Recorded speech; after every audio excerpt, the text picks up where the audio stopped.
Always an honor to be with the Tejano Democrats and to see my old friends from the legislature. I see Rafa Anchia and Ramon Romero. I know Cesar's on here somewhere, and Carol, and of course Senator Zaffarini, all great friends. And I was honored to serve with all of them and known them for years. They've been great. Some of them mentors, and I think Rafa and I knew each other back when we were just mere school board members back in the day. But Manuel, thanks for allowing me a few minutes. I know you've got a packed agenda. I wanted to talk a little bit about what we're working on here locally. Of course, you all know, as a statewide organization, every county runs their respective elections differently. Some of you, like Bexar County, have an elections administrator, which is an independent office. Some, like Harris and Travis County, have county clerks that run the elections for their counties. So here in Bexar County, although the county commissioners have some oversight over the elections, it's really the elections administrator that follows through with execution and implementation. So let me talk just briefly about what we've been working on here locally. It may or may not apply to your respective county, but in Bexar County, a few weeks ago, my office put together what we called a SMART Elections Initiative, SMART being an acronym for safe, modern, accessible, reliable, and transparent. And there were a number of initiatives in that resolution we brought before the Commissioner's Court. One of them being, we know that particularly in this day and age with a global pandemic, we have to be as innovative as possible to make sure our folks have access to the polls and that the polling sites and the election process is safe. So for the first time ever in Bexar County history, we are going to be proactively mailing out to our over 65 population, those that we know already by state law are allowed to vote by mail. We're going to be mailing out not just their vote by mail application, but we're going to pay for their postage to return that application, and then the same thing for their mail ballot when they actually request it and receive that. Go ahead and send that back in with postage paid.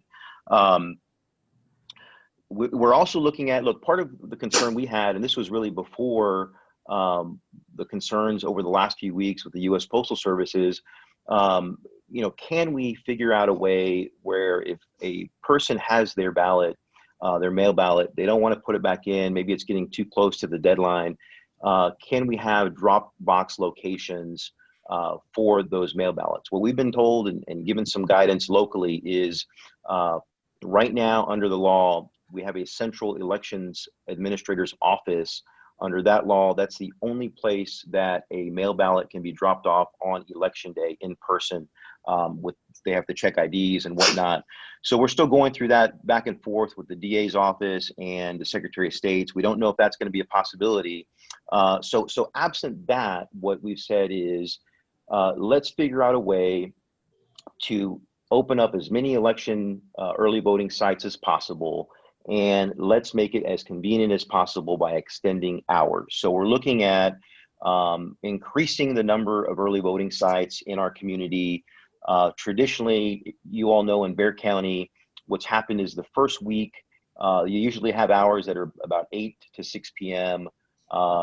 Weekend hours a little bit different. In the second week, they go to 8 to 8 during the week.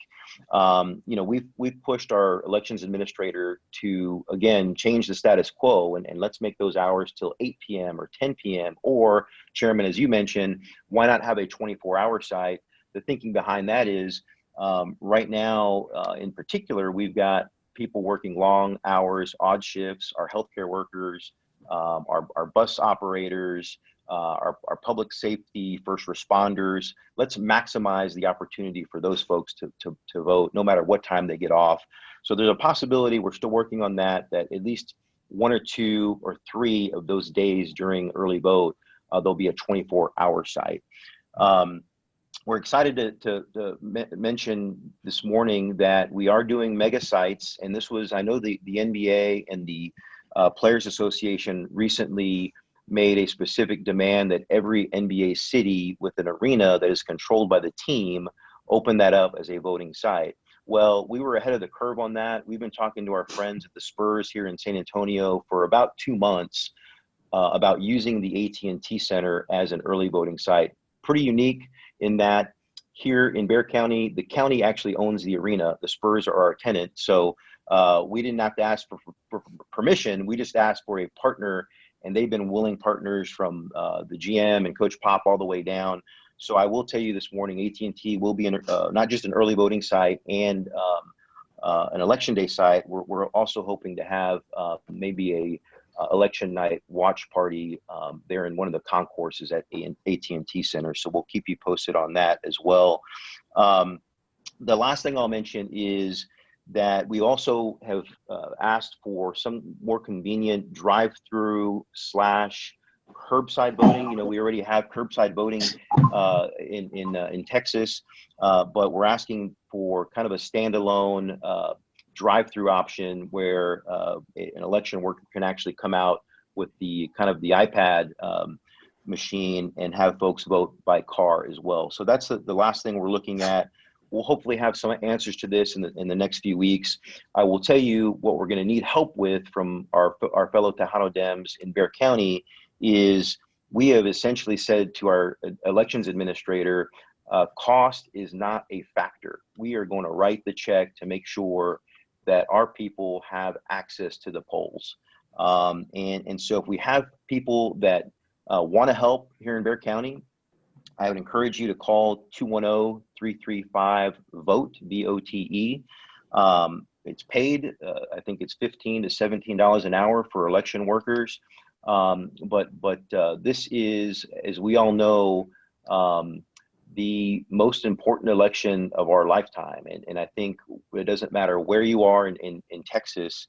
You know, I've been accused, and I posted this the other day, I've been accused of meddling here in elections and attacking our elections office because of these initiatives, just being proactive and trying to make, again, voting more accessible.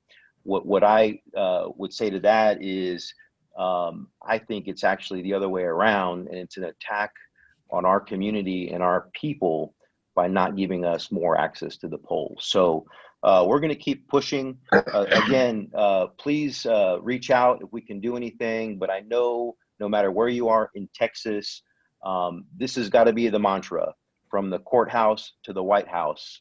We're going to turn Texas blue. Thank you guys very much.